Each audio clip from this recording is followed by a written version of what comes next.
बिस्मिल्लाहिर्रहमानिर्रहीम। अस्सलाम वालेकुम स्टूडेंट्स, क्या हाल चाल है आपके। ओके स्टूडेंट, जो हमारा आज का लेक्चर है वो कैपेसिटर के ऊपर है। ठीक है, very important lecture for your board examination. ठीक है, इसके अंदर से क्या होता है, एक शॉर्ट क्वेश्चन आ सकता है हमारे पास, वो गुजरात बोर्ड के अंदर भी आ सकता है और वो फेडरल बोर्ड के अंदर भी शॉर्ट क्वेश्चन हमारे पास आ सकता है। तो यहाँ पे हमने जो आज का टॉपिक है हमारा कैपेसिटर है, और कैपेसिटर से जो हमारे पास आगे लिंकेज टॉपिक्स हैं वो हैं, और वो जो लिंकेज टॉपिक्स हैं वो बहुत इंपॉर्टेंट टॉपिक्स हैं for a paper point of view. ठीक है, हमने यहाँ पे कैपेसिटर पढ़ना, व्हाट इज कैपेसिटर, उसकी टाइप्स जो आप लोग क्लास 10 के अंदर पढ़ चुके हैं कि हमारे पास वो जो क्या चीज़ें हैं कि फिक्स कैपेसिटर होते हैं, वेरिएबल कैपेसिटर होते हैं। जो फिक्स कैपेसिटर है उसके अंदर भी टाइप्स होती हैं। ठीक है, वेरिएबल कैपेसिटर के अंदर भी टाइप्स होते हैं। लेकिन हमने जहाँ पे जो अमूमन तौर पे हम लोग डिस्कस करते हैं, जो हमारा जो टॉपिक का होगा हिस्सा, वो होगा पैरेलल प्लेट कैपेसिटर। ठीक है, कि पैरेलल प्लेट कैपेसिटर में क्या चीज़ होती है, उसके अंदर चार्ज स्टोर कैसे होता है, चार्ज स्टोर करने के प्रोसेस को क्या कहते हैं हम लोग, तो उसी प्रोसेस को यूज़ करते हैं। फिर हम लोग आगे उसकी वैल्यू फाइंड करेंगे कि पैरेलल प्लेट कैपेसिटर के अंदर अगर चार्ज स्टोर कर दिया तो उसके अंदर हम लोग भी हमारे पास जो है वो वैल्यू क्या होगी। ठीक है, उसके बाद जो हमारा इसी टॉपिक से रिलेटेड होगा energy store in a capacitor, how energy store in a capacitor, उसका मैग्नीट्यूड निकालेंगे, मैथमेटिकल उसकी डेरिवेशन हम लोग वो सॉल्व करेंगे। तो उसको आपने समझना होगा। ठीक है, और उसको कॉपी पे नोट करना है। तो चलिए आज का लेक्चर जो हम स्टार्ट करते हैं। अब यहाँ पे देखेंगे हमारे पास जो लिखा हुआ कैपेसिटर, तो कैपेसिटर क्या है, a device which is used to store a charge, a device which is used to store a charge for a very short time। ठीक है, तो इस वेरी शॉर्ट टाइम से मुराद की हम वो कुछ वक्त के लिए। ठीक है, अब आपने देखो जो कैपेसिटर है उसको हम नॉर्मल रूटीन में यूज़ करते हैं। हम डिफरेंट अप्लायंस के अंदर हुए, हमारे पास फ़ैन है, फ़ैन के अंदर कैपेसिटर लगा होता है। हमारे पास वॉशिंग मशीन है, वॉशिंग मशीन में कैपेसिटर लगा होता है।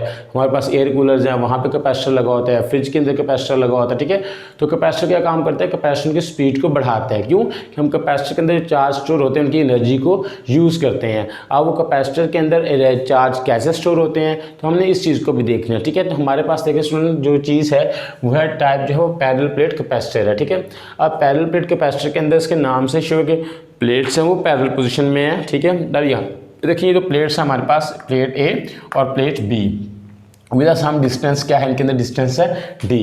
अब इस प्लेट के अंदर कोई मटेरियल है, या तो वो हवा है, ठीक है, एयर मटेरियल हो गया, ठीक है, या उसके अंदर हमने क्या रखा, उस प्लेट्स के अंदर कोई मटेरियल रख दिया, ये कोई इंसुलेटेड मटेरियल जिसको हम लोग डाइलेक्ट्रिक भी कह सकते हैं, वो यूज़ होता है ताकि हम लोग क्या करें, जो चार्ज स्टोर किया हुआ हम लोगों ने उसको लॉन्ग टाइम के लिए यूज़ कर सके। अगर हवा होगी तो उसका टाइम क्या होगा, शॉर्ट होगा स्टोर करने का, कि वो थोड़ी देर के लिए उसको स्टोर कर सकती है। लेकिन अगर हम लोग कोई इंसुलेटेड मटीरियल, डाइलेक्ट्रिक मटीरियल कोई अच्छा सा रख देंगे तो क्या होगा, उसके अंदर जो चार्ज स्टोर करने की जो टाइम है वो क्या हो जाएगा, वो ज़्यादा हो जाएगा, कि वो चार्ज को अपने पास ज़्यादा देर के लिए स्टोर कर सकती है। ठीक है, अब यहाँ पे हमारे पास जो है कि इसके अंदर चार्ज स्टोर कैसे होता है। ठीक है, कि एक प्लेट इनके अंदर जो चार्ज स्टोर रहता है कैसे, तो स्टूडेंट हम करते हैं क्या है कि हम लोग यहाँ पे एक जब पोटेंशियल प्रोवाइड करते हैं प्लेट ए को, तो वहाँ से चार्ज इंड्यूस्ड होकर कहाँ पे जाते हैं, जो हमारे पास प्लेट बी होती है वहाँ तक पहुँचते हैं, और फिर इनके दरमियान क्या होता है कि बॉन्ड बन जाता है। ठीक है, उस इलेक्ट्रोस्टैटिक जो फोर्स की वजह से बॉन्ड बन जाता है रिलेशन,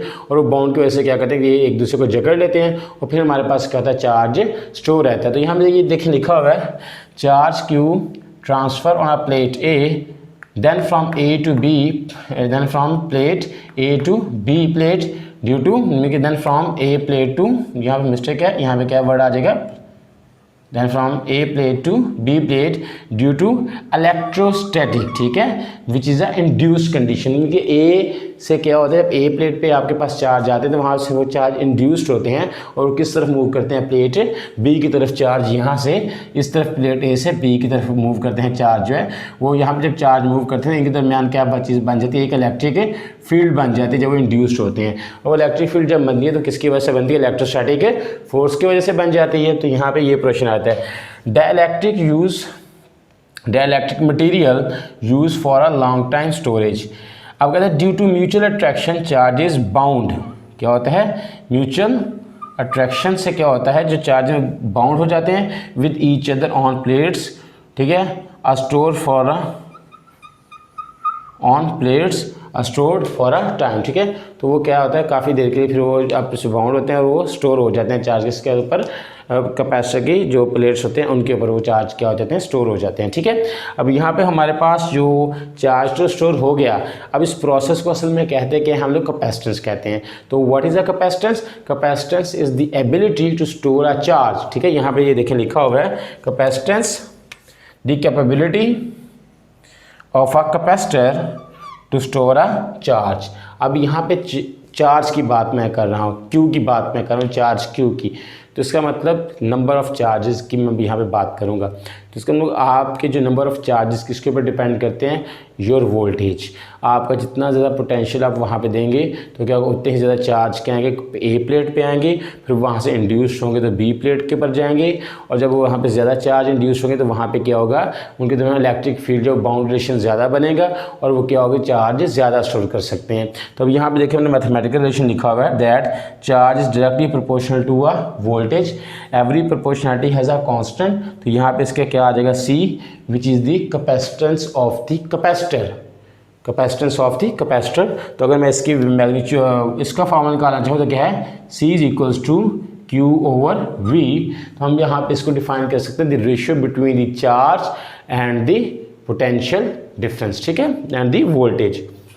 तो अब यहाँ पे लिखा हुआ है if the potential difference is 1 volt, ठीक है, अगर पोटेंशियल डिफरेंस क्या होगा, 1 वोल्ट होगा, तो अगर मैं इस रिलेशन बी को देखता हूँ तो मेरे पास क्या आ जाएगा, चार्ज जो है वो कैपेसिटेंस के इक्वल आ जाएगा, कि जितने मेरे पास चार्ज है उतने ही मेरे पास क्या है कैपेसिटेंस, दोनों के अंदर क्या आ जाएगा, इक्वलिटी आ जाएगी, ठीक है।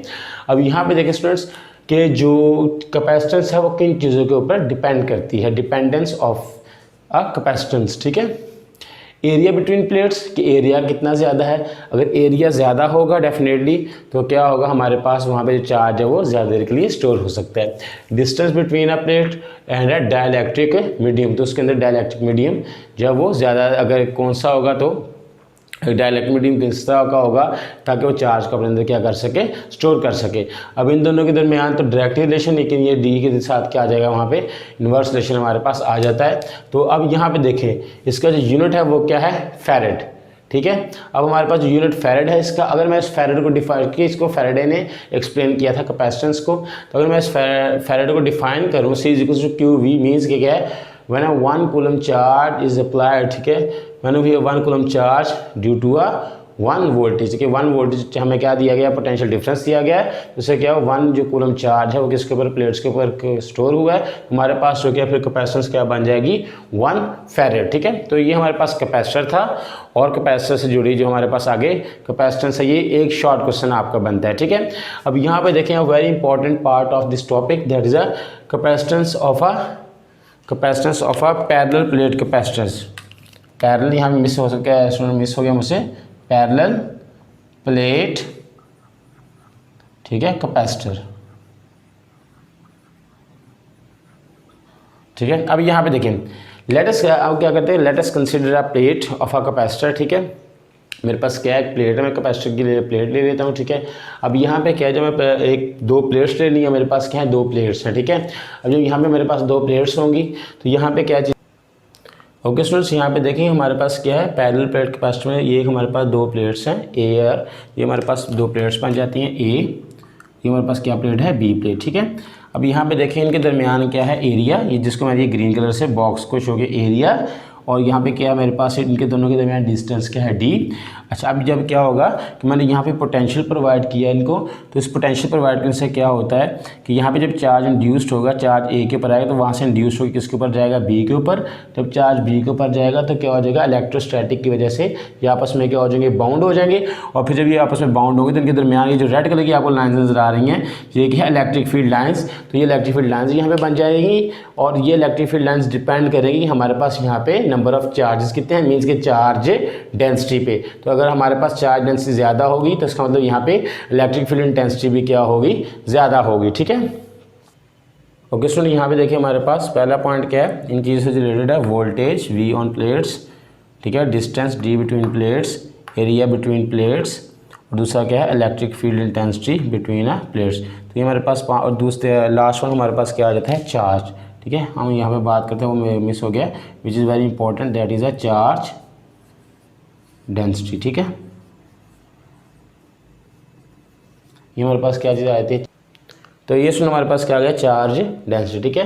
तो हमने इन पॉइंट्स को लेके, इन चीज़ों को लेके तो क्या करना है, जो फॉर्मूला है ड्राइव करना है किसका, capacitance of the parallel plate capacitor, ठीक है। तो यहाँ पे हमने इसको ओके स्टूडेंट्स, यहाँ पे हमने जो पॉइंट्स डिस्कस किए थे कि हमारे पास जो पैरेलल प्लेट कैपेसिटर के अंदर है वो कौन कौन सी चीज़ें हैं, हमने जो कौन कौन सी फिजिकल क्वांटिटीज यहाँ पे यूज़ कर रहे हैं। हमारे पास पोटेंशियल है, डिस्टेंस बिटवीन प्लेट्स है, एरिया बिटवीन प्लेट्स है, चार्ज डेंसिटी होगी, ठीक है। और उसके अलावा हमारे पास क्या होगा, इलेक्ट्रिक फील्ड इंटेंसिटी होगी जो प्लेट्स के दरमियान होगी, वो चार्ज डेंसिटी की वजह से डेवलप हो जाती है। अब यहाँ पे हम मैथमेटिक्स की तरफ मूव करते हैं। तो यहाँ पे देखें student, as potential is build on plates, then जो प्लेट्स किसकी प्लेट्स हैं, जो हमारे पास कैपेसिटर्स की जो प्लेट्स के ऊपर क्या जो बिल्डअप होता है, पोटेंशियल बिल्डअप हो गया। अब जो पोटेंशियल बिल्डअप हुआ वो क्या चाहिए स्टूडेंट, अगर हमने पीछे पढ़ा हुआ था वो जो पोटेंशियल है वो इलेक्ट्रिक पोटेंशियल है, ठीक है। अब वो इलेक्ट्रिक पोटेंशियल किसके ऊपर डिपेंड कर रहा है, डिस्टेंस बिटवीन प्लेट्स के ऊपर क्या कर रहा है, डिपेंड कर रहा है, ठीक है, कि उनके दरमियान जो डिस्टेंस है वो कितना है। तो वो क्या होगा, जो डिस्टेंस होगा वो डेफिनेटली फिर उसके ऊपर हमारा क्या कर जाएगा, इलेक्ट्रिक पोटेंशियल बिल्डअप कर रहा है। और हमने प्रीवियस टॉपिक में पढ़ा था electric potential and a potential gradient, ठीक है। तो यहाँ पे हमारे पास जो इलेक्ट्रिक पोटेंशियल आ जाएगा क्या है, is equals to del V over del R. Negative rate था ना हमारे पास, अब इसको हमने डेल वी ओवर आर हम लिख सकते हैं V2 माइनस V1, मीन्स कि पोटेंशियल V2 माइनस V1 आ गया। अगर ये बाहर नेगेटिव है तो अगर मैं इसको चेंज करता हूँ V1 माइनस V2 करता हूँ तो ये नेगेटिव साइन क्या हो जाता है, रिमूव हो जाएगा। अब हमारे पास पोटेंशियल क्या है, वो दोनों प्लेट्स पे हम कहते हैं पोटेंशियल डिफरेंस यहाँ पे हमारा एक जैसा है। हमने वहाँ पे क्या कर लिया, एज हमारा जो पोटेंशियल आ गया इज इक्वल्स टू क्या आ गया, V ओवर D, मीन्स हम यहाँ पे कह सकते हैं कि हमारे पास जो V1 माइनस V2 है वो किसके इक्वल है, V के इक्वल। हमने अगर इसको V के इक्वल रखें तो हमारे पास जो रिलेशन बन जाता है वो क्या है, is equals to electric potential का is equals to V over D। वो जो R डिस्टेंस है उसको हमने क्या कंसिडर किया हुआ, यहाँ पे D कंसिडर किया हुआ, तो यहाँ पे मैंने क्या लिख लिया, D लिख लिया। ये हमारे पास क्या बन गई, इक्वेशन नंबर 1। ओके स्टूडेंट, अब यहाँ पे देखें पोटेंशियल दे रहे हैं, पोटेंशियल देने से क्या आ रहा है, यहाँ पे हमारे पास चार्ज आ रहा है। अब चार्ज एक एरिया के अंदर आ रहा है। जब एरिया की बात करते हैं, area between the plates of the capacitor बात करते हैं, तो चार्ज ने area is called a charge density, हमने पीछे पढ़ा हुआ है। तो मैं चार्ज डेंसिटी की बात करता हूँ स्टूडेंट, तो यहाँ पे मेरे पास क्या आ जाएगा, चार्ज डेंसिटी जो है वो Q ओवर एरिया आ जाएगा, ठीक है। हमने पहले भी पढ़ा हुआ है गॉस लॉ के अंदर जो एप्लीकेशन थी उनको यूज़ करते हुए, ठीक है। अब यहाँ पे देखिए, अकॉर्डिंग टू गॉस लॉ, आपने गॉस लॉ के अंदर इलेक्ट्रिक फील्ड इंटेंसिटी पढ़ी हुई है, charge density divided by medium, ठीक है, कि वो किस मीडियम के अंदर 1 ओवर एप्सिलॉन नॉट। हमने चार्ज पढ़ा हुआ ना, तो अब हम एरिया के अंदर चार्ज की बात करते हैं, तो इसलिए मैंने यहाँ पे क्या ले लिया, चार्ज डेंसिटी ले लिया, होल चार्ज ले लिया, खास एरिया के अंदर मैं बात कर रहा हूँ, ठीक है। तो अगर मैं चार्ज डेंसिटी की बात कर रहा हूँ तो यहाँ पे जो चार्ज डेंसिटी का मेरे पास फॉर्मूला Q ओवर A, वो मैं इस इक्वेशन में पुट करता हूँ। जब इस इक्वेशन में पुट करूँगा हमारे पास क्या आ जाएगा, ये electric field intensity equals to क्या आ जाएगा, Q over epsilon nought into area, ठीक है। तो ये हमारे पास क्या बन गया स्टूडेंट, जो रिलेशन नंबर 2 बन गया। अब देखें इनकी इलेक्ट्रिक फील्ड इंटेंसिटी, ठीक है। अब लेफ्ट हैंड साइड दोनों रिलेशन की क्या है, रिलेशन नंबर 1 की और रिलेशन नंबर 2 की क्या है, सेम है। तो मैं इसका मतलब अकॉर्डिंग टू मैथमेटिक्स लॉ मैं इनको क्या कर सकता हूँ, कंपेयर कर सकता हूँ, ठीक है। अब लेफ्ट हैंड साइड अगर सेम है तो राइट हैंड साइड आपस में क्या आ गई, इक्वल आ गई। तो ये V ओवर D आ गया, Q over epsilon nought into A आ रही है, ठीक है। अब यहाँ पे देखिए क्या होगा, जब ये चीज़ है तो यहाँ से मैंने किसकी मैग्नीट्यूड निकाली, चार्ज की। चार्ज को मैंने क्या कर दिया, सेपरेट। अब ये मैथमेटिकल स्टेप है, क्यों सेपरेट किया, मुझे असल में यहाँ पे फाइंड करना है कैपेसिटेंस, तो मैंने यहाँ पे कैपेसिटेंस की तरफ मूव करना है, ठीक है। तो मैंने ये देखा कि मेरी कैपेसिटेंस किसके जरिए आ सकती है, वो Q के जरिए आ सकती है। हमने अभी पीछे पढ़ा हुआ है कि कैपेसिटेंस का जो रिलेशन है वो क्या है, Q is equals to CV। अब अगर इस Q को CV को मैं पुट करता हूँ इस रिलेशन नंबर 3 में, तो मेरे पास पुट इन 3, तो जो नया रिलेशन आएगा क्या आ जाएगा, epsilon nought VA over D is equals to CV। Voltage से क्या हो रहा है, कैंसिल हो रहा है। यहाँ पे ये जो वोल्टेज है वो वोल्टेज से क्या हो गया, कैंसिल। तो पीछे में जो मेरे पास रिलेशन बचा वो क्या बचा, C is equals to epsilon nought into area divided by D, means के ये without any medium, without any dielectric था। अब मैं क्या करता हूँ, अब मैंने यहाँ पे डायलैक्ट्रिक कांस्टेंट पुट कर दिया, कोई मटेरियल पुट कर दिया। जब भी मैं कोई मटेरियल पुट करूँगा तो यहाँ पे आपको पता है फिर रिलेटिव परमिटिविटी का रिलेशन आ जाता है, जिस तरह हमने वो पीछे इलेक्ट्रोस्टैटिक फोर्स के अंदर पढ़ा हुआ है। तो अगर इलेक्ट्रोस्टैटिक फोर्स के अंदर पढ़ा हुआ तो फिर उसी तरह से वो जिस तरह वो फोर्स की बात मैं कर रहा था, फोर्स इनटू अ मीडियम, तो यहाँ पे मैं किसकी बात कर दूंगा, capacitance due to a medium. तो क्या आ जाएगा, epsilon nought into a relative permittivity area and D। तो अब यहाँ पे देखें ये क्या बन गया, रिलेटिव परमिटिविटी की वजह से ये मेरे पास क्या आ गया, रिलेशन आ गया, ठीक है।